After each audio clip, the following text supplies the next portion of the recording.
There are some places in the world which are more dangerous than others. Places so inhospitable that humans simply can't live there. Those who venture out into such places must accept that there is a significant risk to their journey. Even in such a place, it is possible for tragedy to strike on an unexpected scale. When those involved are able to catch the events on camera, providing a visceral insight into the drama, the world takes notice. The 25th of April 2015 was the deadliest single day, so far, in the history of the world's tallest mountain. But this was only one small aspect of the catastrophe. I'm Kari Faye, and this is Great Disasters.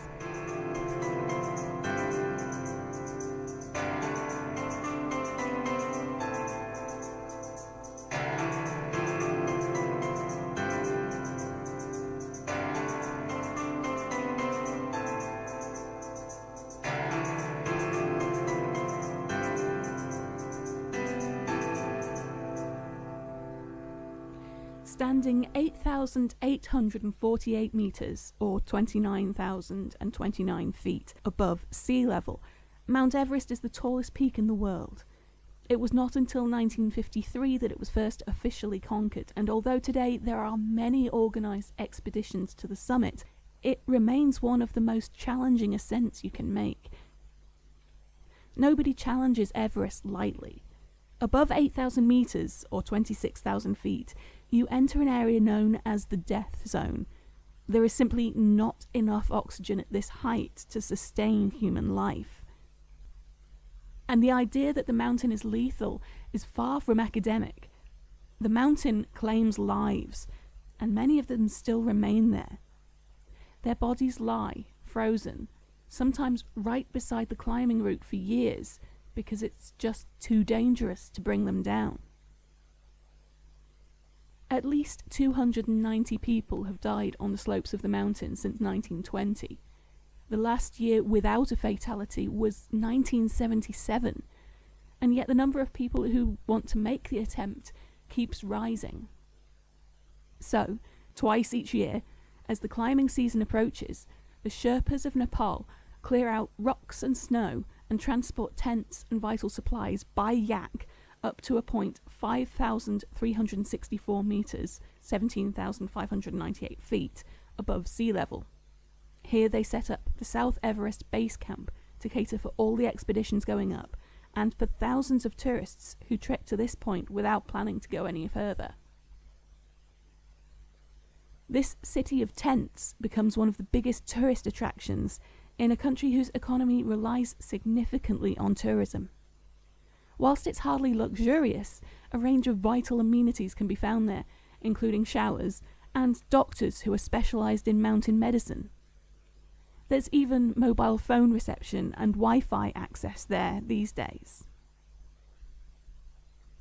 From base camp, climbing teams will make several trips up to higher camps and then back down in order to acclimatise gradually to the conditions. Timing of the ascent, and particularly the summit attempt, is crucial. There are relatively short windows in spring and autumn when the conditions are most favourable, so that's when most expeditions happen. On the 25th of April 2015, there were between 700 and 1,000 people on the slopes of the mountain. 359 were at base camp, others had already set off to higher camps. Alex Gavan, a Romanian mountaineer planning to summit Everest's neighbour, Mount Lhotse, was resting in his tent at base camp. Suddenly, everything starts moving. An earthquake. I keep calm and wait for it to pass. The moment seems like an eternity, a huge, shaking, moving, unstable, noisy eternity. I'm expecting the whole glacier to crack and embrace me into its depths. And then silence. Earthquakes are not uncommon in Nepal. It lies in one of the most seismically active areas of the world. The processes by which the huge Himalayan mountains were created are the same ones which shake them today. This was, however, the worst earthquake to strike the country since 1934, and it came with dire consequences. A huge pile of snow, ice, and rock was shaken loose from one of the neighbouring peaks, and it hurtled down to engulf base camp and everyone in it. I jump up and open my tent, and I see a white wall of snow coming directly toward me from the Pumori mountain. It is so large and so high that I cannot really grasp its magnitude. I run in the direction of the mess tent, where there is a large boulder where I can find shelter. Sauraj Jingan, another of the climbers at the camp that day, also recalled the scene. The last thing I remember was jumping into our kitchen tent when we saw the mountain of ice and snow hurtle towards us. Now all I see is white. I can't breathe. Is this the end? That's the first thought I have. Why can't I breathe? I open my eyes, and for a second I am terrified. I fear I have lost my eyesight. It takes me a few moments to focus and realize that everything is covered in snow and ice, including me. The tent I was in has been shredded to ribbons and blown away, leaving just its twisted frame and an open sky. Several of the climbers there were actually filming at the time of the avalanche.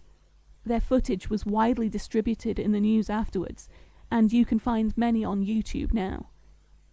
It's scary enough to watch, but it must have been terrifying to experience. Many of the tents that made up base camp had been destroyed, not necessarily by the avalanche itself, but by the strong winds that accompanied it. One of those still just about standing was a familiar and reassuring sight: a white tent with a red cross. Everest ER. Svati Narula, a reporter who was working at base camp and survived despite being caught outside in the avalanche, made her way there to try and assist. The tent's poles were twisted, and snow covered every surface inside. All the medicine that had been neatly organised in drawers and boxes along one wall was scattered on the opposite. There wasn't enough space inside the ER for all the critical patients who were arriving. Some were brought on makeshift stretchers, pieces of plywood that had served as tent floors before the avalanche had swept the tents away. One man had been put down with just his head poking out of the sleeping bag he had been brought over in. A few minutes later, the bag would be zipped all the way closed. Within the hour, another patient would be laid on the ground nearby, and his head would eventually be covered too.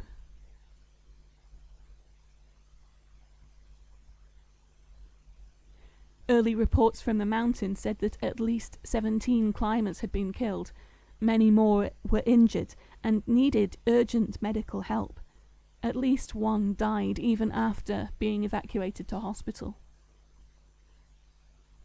Higher up the mountain, many climbers were stranded. The avalanche and earthquake had destroyed the routes through the treacherous Khumbu icefall.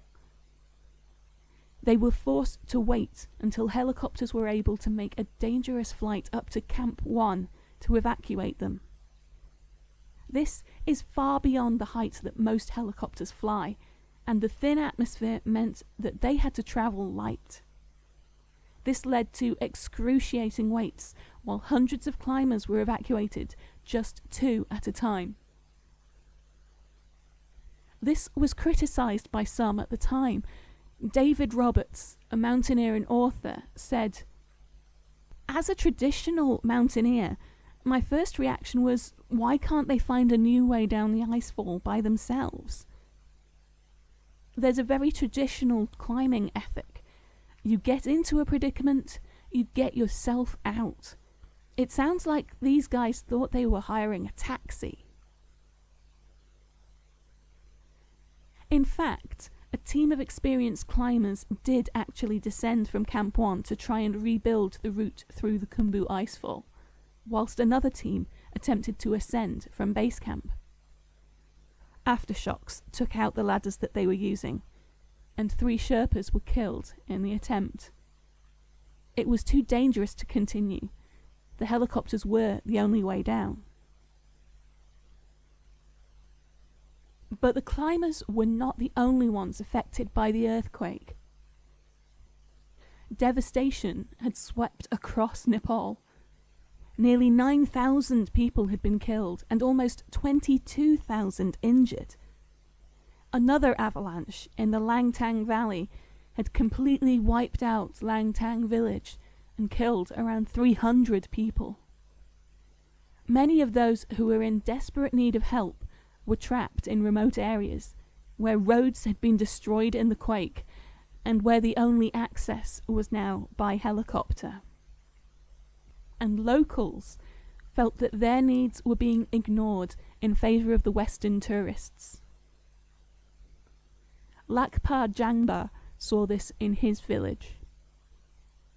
Some strong, healthy foreigners tried to board.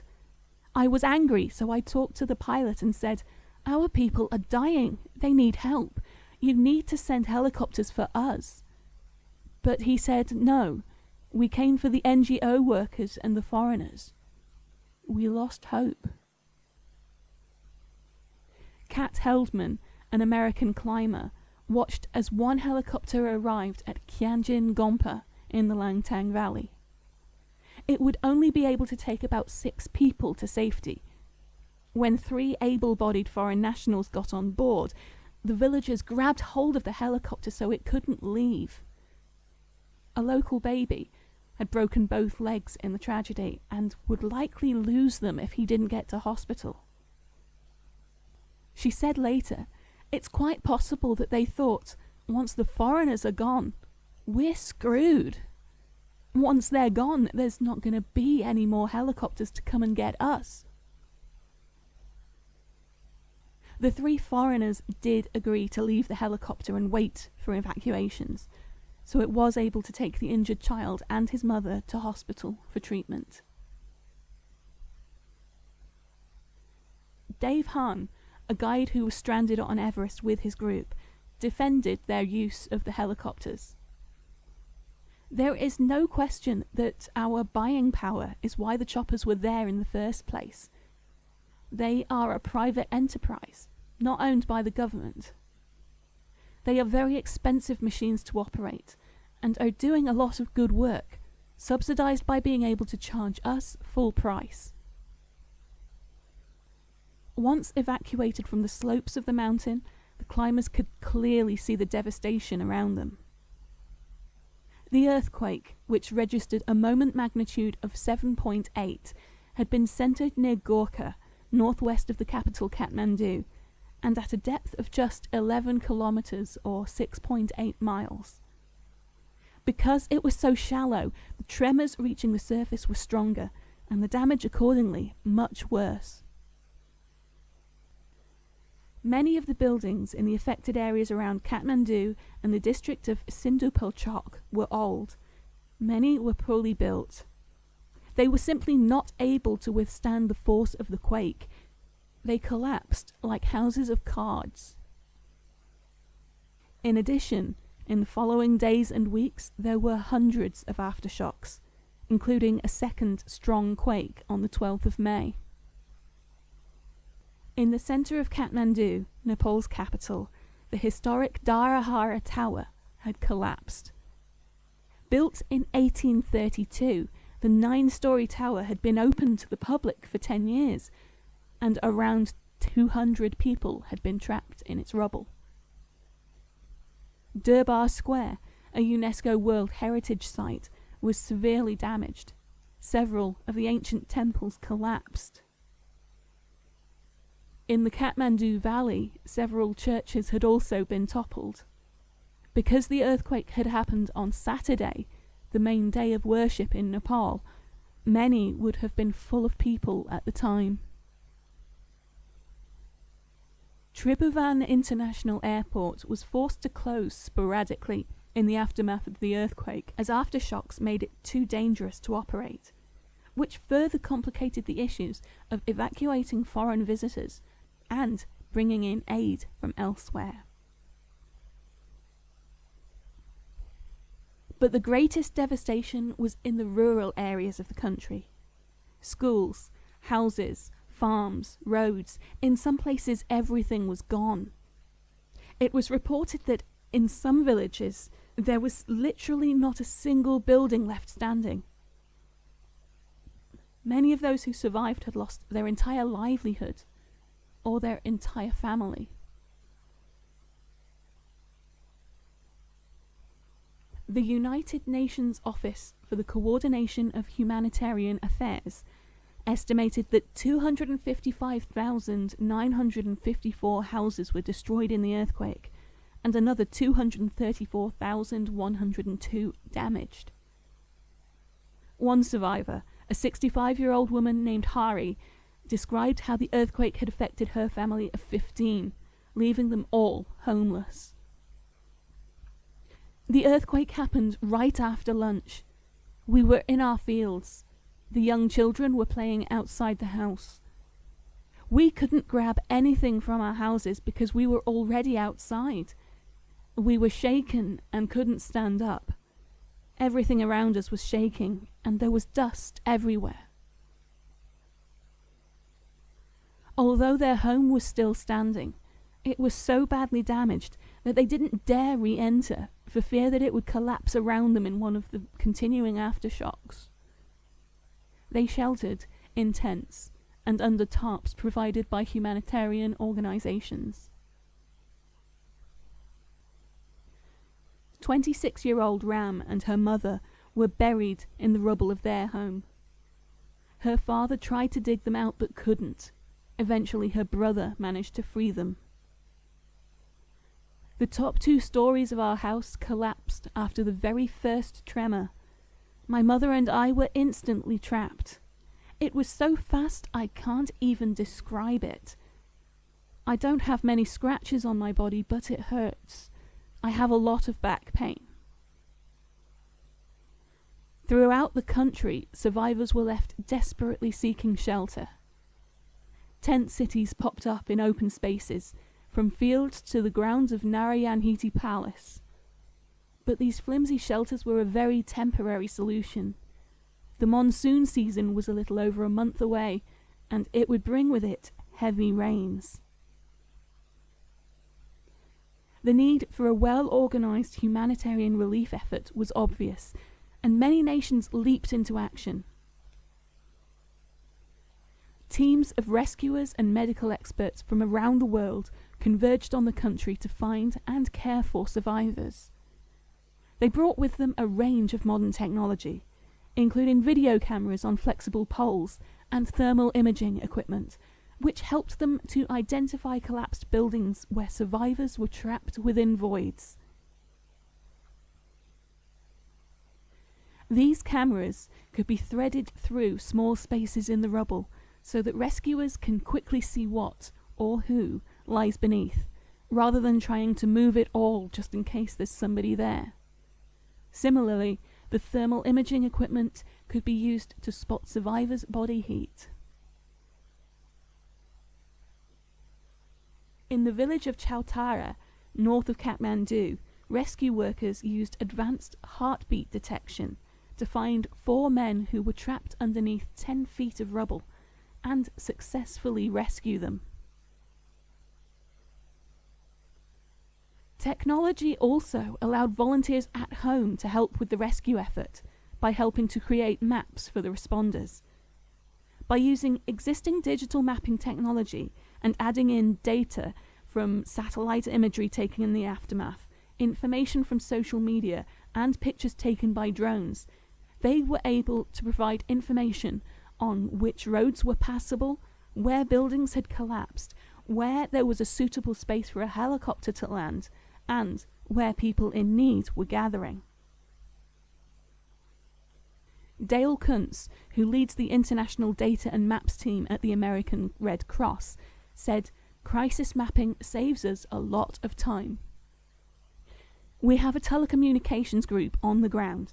They've asked us where they can put equipment so that it reaches the maximum number of people, and they need to know how to get from one village to another village. He also pointed out the need for continuing mapping efforts in remote areas. We need to stop mapping after the disaster has happened. We need to map the vulnerable people around the world before disaster happens. However, the relief teams also relied heavily on the knowledge of local people. The survivors would know best where to look, which buildings were busiest, where people were last seen. Heavy lifting equipment was desperately needed, but couldn't be employed in all situations. An army officer, Santosh Nepal, told reporters that his soldiers had had to use pickaxes to dig through a 3-story building in Kathmandu because the ancient city's streets were too narrow to get a bulldozer there. The aid effort was not without its complications, though. Penny Sims, a spokesperson for the British Red Cross, told the BBC that initially it was difficult to even get an accurate picture of what was going on. A lot of the roads are blocked, she said. There's rubble, there's been landslides as well. So that is going to make the aid effort very difficult. Because access was so difficult, many of the areas in need could only be reached by helicopter. But with the people there now in flimsy shelters, the helicopters came with their own issues. The rotors created so much wind that they could blow tin roofs off shelters, or cause further damage to buildings that were already in a precarious state. As part of their relief effort, the UK sent 3 Chinook helicopters to Nepal, but they were returned unused because of these issues. Although neighbouring India was quick to send aid, and their efforts were both widespread and extensive, there were reports that they were not fully cooperating with Nepalese authorities and other relief operations. The Indian Army were accused of blocking the only international airport in Nepal with their military cargo planes, which were waiting to take Indian citizens home. In the meantime, relief coming in from other countries was delayed because they had nowhere to land. The Indian media also faced criticism. Their reporting was regarded as insensitive, and there were reports that journalists had taken up spaces on helicopters heading to rural areas, where those spaces were desperately needed to evacuate the injured. As a result, the hashtag #GoHomeIndianMedia trended on Twitter. Aid for the Nepalese people also came directly from the survivors of Everest, who were deeply affected by the sights they saw as they left the mountain, and tried to help as best they could. Sauraj Jingyan stopped at remote villages on his way down the Khumbu Valley and said that, on our return journey, we distributed all our remaining food and rations, as well as any extra resources we had from our expedition. Many others used social media to raise awareness of the level of need in Nepal, helping to raise relief money from richer countries which would be so greatly needed. And in the aftermath, some reconsidered the draw of the mountain. Guide Dave Hahn said, "It's hard to think right now of what's exciting and fun about Everest. Right now it's starting to be a place of sadness and death." Many of the Sherpas, whose assistance is so vital to Western climbers, were also unsure about returning. Norbu Tenzing, son of Tenzing Norgay, who made the first recorded ascent to the summit with Sir Edmund Hillary, said that Sherpas are very superstitious and religious. Everest is a deity. It's where the gods live, and it's been desecrated. And so maybe there is a message over here that the gods are angry about how the mountain has been trampled on and how it has been desecrated. But Nepal remains one of the poorest countries in Southeast Asia. The burden of repairing the damage of the earthquake has made things even harder. Tourism, including the draw of the world's tallest peak, is vital to the country's economy. And the climbers did return. At the end of the spring 2016 climbing season, their Department of Tourism reported that 199 foreigners from 29 countries and 257 Nepali climbers had stood at the highest point of the world. So if Everest continues to be a draw for Western tourists, it continues to be a much-needed source of income for the Sherpas who guide them.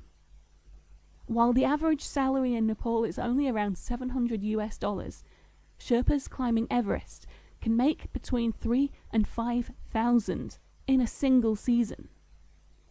They know that they face exceptional dangers on the mountain, but they are willing to risk it for the ability to pay for their children's education. Many would argue that they are still not paid enough. The spotlight that was thrown on the disaster by the involvement of Western climbers at Everest did help to increase awareness in the immediate aftermath. That awareness converted into donations, converted into concrete assistance for the survivors. But nearly 3 years later, recovery in Nepal is still underway.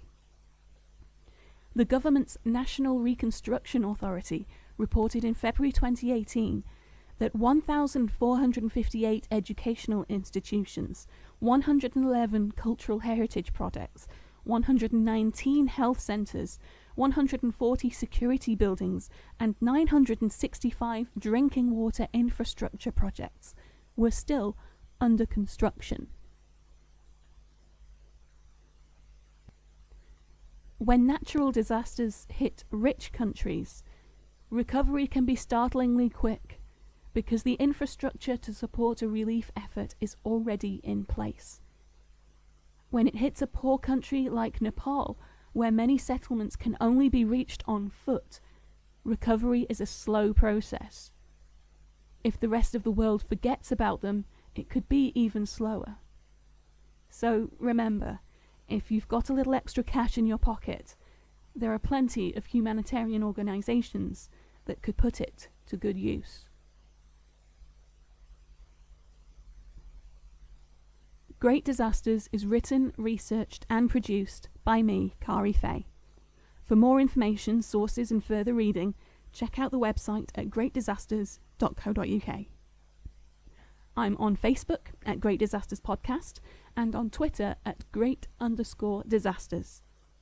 You can support the Great Disasters Podcast and get rewards like early access and sneak peeks on patreon.com/greatdisasters. And if you're listening on iTunes, I'd greatly appreciate it if you took the time to leave a rating or a review.